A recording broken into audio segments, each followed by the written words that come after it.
अपनी ये जो गॉडली यूनिवर्सिटी है, इसमें 4 सब्जेक्ट्स है, जो हम सभी को पता है। ज्ञान, योग, धारणा और सेवा।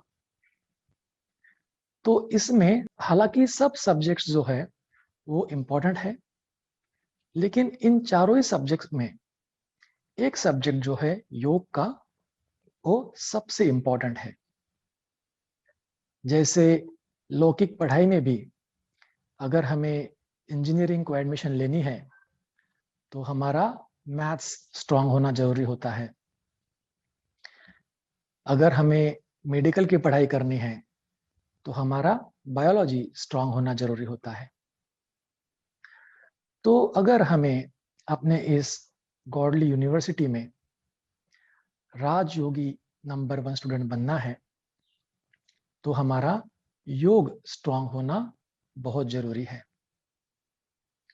क्योंकि हम देखते हैं कि योग ये एक ही ऐसा विषय है चारों में, जिसमें आपको खुद को करना पड़ता है और आपको खुद एक्टिव रहना होता है।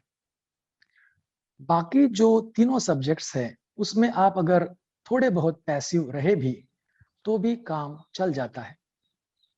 देखिए, अगर आप मुरली क्लास में बैठे हैं और दीदी मुरली सुना रहे हैं तो कुछ महावाक्य अपने कानों पर पड़ ही जाते हैं और बुद्धि में समा ही जाते हैं। और फिर धारणा, अगर आपके बाकी फैमिली मेंबर्स भी अगर ज्ञान में हैं तो कुछ धारणाएं हमारी ऑटोमेटिकली हो जाती है। और सेवा, अगर हमें दीदी ने कुछ सेवा दी है तो हम ग्रुप के साथ मिलकर कुछ ना कुछ सेवा कर ही लेते हैं। लेकिन योग जो है, देखिए, अगर योग किसने आपको बोला कि आप 1 घंटा योग कीजिए, तो शायद ऐसा हो सकता है कि आप 1 घंटा बैठे लेकिन 1 मिनट भी आपका योग न लगे, क्योंकि आपको खुद को करना है। अगर आप फुल्ली फोकस नहीं हैं तो आपका योग नहीं लगेगा। तो ये एक ही ऐसा सब्जेक्ट है, उसमें हमें खुद को एक्टिव रहना पड़ता है। और अगर हम इस एक विषय पर फोकस करते हैं तो बाकी अपने जो 3 विषय है, ज्ञान, धारणा, सेवा, वो ऑटोमेटिकली स्ट्रांग हो जाते हैं। क्योंकि बाबा कहते हैं कि ज्ञानी तू आत्माएं ही योगी तू आत्माएं बन सकती है। हम ज्ञान युक्त रहकर ही निरंतर योग युक्त रह सकते हैं। तो अगर हमें योग का विषय स्ट्रांग करना है तो हमें ज्ञान का बेस जो है वो पक्का करना होगा। तो ऑटोमेटिकली हम जो ज्ञान की बातें हैं, मुरली कहो या फिर ज्ञान का जो भी लिटरेचर हो, वो हम पढ़ेंगे तो हमारा धीरे धीरे फिर योग भी स्ट्रांग होता जाएगा। और फिर धारणाएं, देखिए, योग अगर हम करते हैं तो हम पावरफुल बनते हैं। हमें जो धारणाएं हैं वो फॉलो करने के लिए ताकत मिलती है, हम शक्तिशाली बनते हैं, तो वो भी हम धारणाएं कर सकते हैं। और फिर जो सेवा है, वो जैसे मैंने आपको कहा कि बाबा कहते हैं कि सबसे बड़ी जो सेवा है वो है मनसा सेवा। तो वो भी योग का ही पार्ट है। तो अगर आप योग के ऊपर फोकस करते हैं तो आपके बाकी तीनों सब्जेक्ट्स भी ऑटोमेटिकली स्ट्रांग हो जाते हैं। लेकिन साथ साथ देखिए, बाबा क्या कहते हैं। बाबा कहते हैं कि मेजॉरिटी बच्चे योग में कच्चे हैं, कमजोर है। ये स्वयं भगवान के महावाक्य है। तो हम एक तरफ तो कहते हैं कि हमारा सहज राजयोग है, और दूसरी तरफ स्वयं ऑलमाइटी भगवान ऐसे कर रहे हैं कि मेजॉरिटी बच्चे जो है वो कच्चे हैं। तो ऐसा क्यों? क्योंकि सहज योग क्यों? क्योंकि सहज मीन्स स्वयं को बिंदी समझकर, बाबा को भी बिंदी समझकर, परम धाम में जाकर बाबा से शक्तियां लेना, ये जो है ना बहुत सहज है। लेकिन इस स्थिति में स्थित रहना, ये थोड़ा सा फिर डिफिकल्ट हो जाता है। बाबा तो यह भी कहते हैं कि कई बच्चे 50 सालों से ज्ञान में हैं, औरों को योग क्या है ये सिखाते भी हैं, कैसे योग लगाना है ये औरों को बताते भी है, लेकिन खुद को योग की बिल्कुल भी अनुभूति नहीं है। ऐसे बाबा ने कहा है अव्यक्त वाणी में। तो ऐसा क्यों होता है? क्योंकि जैसे हम ज्ञान में आते हैं तो हमें बड़ा उमंग उत्साह रहता है, ज्ञान की तरफ भी बहुत लगन रहती है, बाबा से बहुत प्यार, योग में भी काफी इंटरेस्ट रहता है। अभी जो नए बच्चे हैं उन्हें भी मुरली के प्रति प्यार रहता है, बाबा के प्रति प्यार रहता है, लेकिन योग कैसे लगाना है ये वो पूछते कि हमें बताओ कि अगर हम 45 मिनट्स बैठे हैं तो फिर योग कैसे लगाए। और फिर जो पुराने बच्चे हैं वो तो सालों से योग करते आए हैं, लेकिन होता ऐसा है कि अगर हम सालों से एक ही चीज करते हैं तो धीरे धीरे क्या उसमें थोड़ा सा हमें वो मोनोटोनस लगता है, और जो चीज में हमें आनंद आता है वही चीज हम लॉन्ग टर्म में कर सकते हैं। अभी देखिए, अगर हम सपोज एक जिम ज्वाइन करते हैं बहुत ही दृढ़ संकल्प के साथ, बहुत ही उत्साह के साथ, लेकिन अगर हमें उसमें आनंद नहीं आ रहा है, मजा नहीं आ रहा है, तो क्या होता है?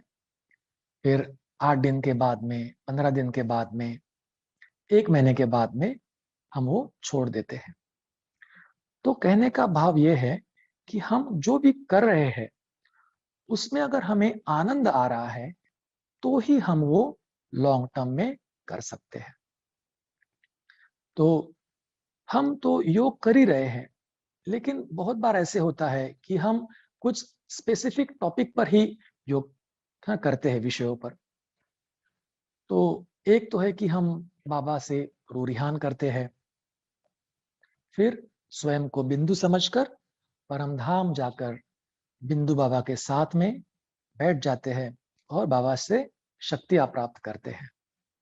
और फिर हम 5 स्वरूपों की ड्रिल भी करते हैं, और भी हम अनेक प्रकार से बाबा से योग लगा सकते हैं।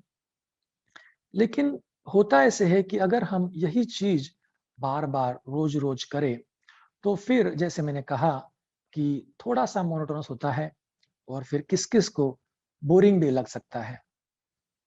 तो हमें योग का आनंद आए, योग में हमारा इंटरेस्ट जो है वो बना रहे,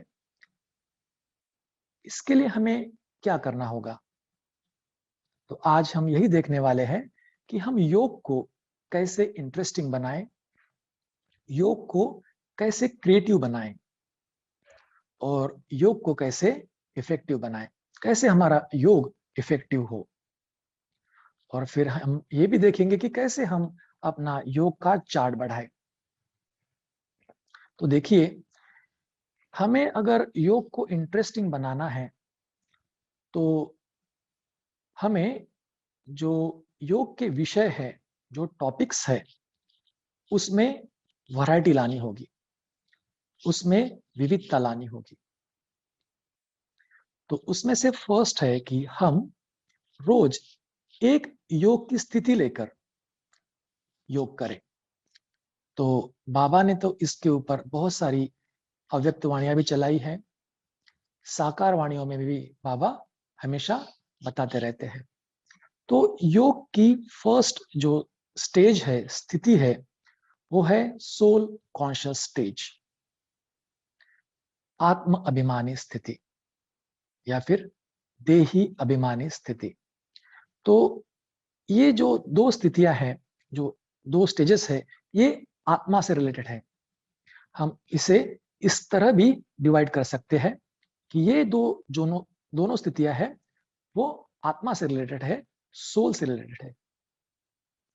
फिर नेक्स्ट जो है वो जो ब्रह्मा बाबा ने ऑलरेडी प्राप्त कर ली है, जैसे बाबा नंबर 1 गए, तो उन्होंने जो स्टेजेस प्राप्त की है ऑलरेडी, और हम उन स्टेजेस को प्राप्त करने के लिए एफर्ट्स ले रहे हैं, वो कौन सी स्टेजेस है? तो वो है कर्मातीत स्थिति, अव्यक्त स्थिति, आकारी स्थिति और फरिश्ता स्थिति। फिर नेक्स्ट है कि जो शिव बाबा की कांस्टेंट स्टेज है, तो वो कौन सी है? तो वो है अशरीरी स्थिति, विदेही स्थिति, निराकारी स्थिति, राइट। और फिर लास्टली सबसे इंपॉर्टेंट, बिंदु रूप स्थिति और बीज रूप स्थिति। तो हम रोज एक स्थिति लेकर भी योग कर सकते हैं।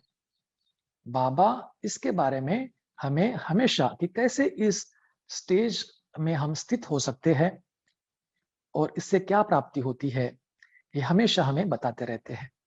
अगर हम आज की मुरली देखें, साकार मुरली, तो सार में भी और फर्स्ट पैराग्राफ में भी बाबा ने अशरीर स्थिति के बारे में बताया है कि अशरीर स्थिति क्या है, हमें अशरीर स्थिति में कैसे स्थित होना है और फिर हमें उससे क्या प्राप्ति होती है। तो जो भी मैंने आपको स्टेजेस बोली, तो फर्स्ट है कि सोल कॉन्शियस स्टेज, आत्माभिमान स्थिति, देही अभिमान स्थिति, और लास्ट है बीज रूप स्थिति। तो बीज रूप स्थिति ये हमारी सबसे पावरफुल स्टेज है। तो हमारा हमेशा ये एम रहना चाहिए कि हम ज्यादा से ज्यादा इस बीज रूप स्थिति में स्थित रहे। तो बीज रूप स्थिति माना स्वयं को बिंदु समझकर परम धाम पहुंचकर, जो ज्योति बिंदु शिव बाबा है, जिसमें पूरे सृष्टि रूपी कल्पवृक्ष का ज्ञान समाया हुआ है, जो इस मनुष्य सृष्टि रूपी कल्पवृक्ष का बीज है। ऐसे बाबा के साथ में स्वयं भी बीज रूप स्थिति में स्थित रहे, अर्थात मन बुद्धि संस्कार एक बिंदी में मर्ज। मैं भी बिंदी, बाबा भी बिंदी, बाबा बीज रूप, मैं मास्टर बीज रूप, बाकी कुछ भी नहीं और कोई भी नहीं। तो इस स्थिति में अगर हम स्थित रहते हैं, तो हमारी योग की जो पावर है वो बहुत ही बढ़ जाती है। हमारा योग शक्तिशाली हो जाता है, क्योंकि बीज रूप स्थिति सबसे पावरफुल स्टेज है। तो हम रोज एक स्थिति लेकर योग कर सकते हैं।